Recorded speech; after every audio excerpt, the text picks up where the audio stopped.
Nişanlar. Arzabediye salamlar, şair yazır kəlamlar. Arzabədimiz ürəkdir, hər an bizə gərəkdir. Bölgədə inkişaflığı, dürüstlüyü, saflığı səndə görmüşük hər an. Can olsun sənə qurban, uzatmadan söhbəti, söyləyim rəvayəti.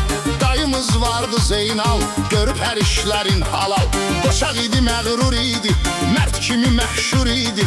Rasiyada olanda, bir ev yanan zamanda hamımızı məyus etdi. 42 yaşda getdi, qızıyla birgə yandı. Həmən ki evdə yandı, mən də şairəm deyə eşitdiyim faciə. Qeyd olundu varağa, ürəyimiz dönüb dağa.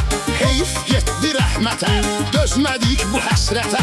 Qeyd edim bu oğlanı, gəl deyim bu insanı. Var ələ bayram dayı, tapılmaz heç vaxtayı. Yaxşılara təkandı, hamıyla mehribandı. Həsr olunan bu mövzu Turalın adından oldu. Dayılarına ərməğan, unutmarıq heç zaman. Qardaşımızdır Tural, sirdaşımızdır Tural.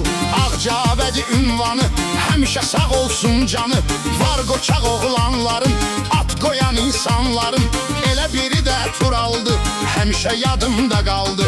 Doğrudur hər kəlməsi, Ağcabədi bölgəsi.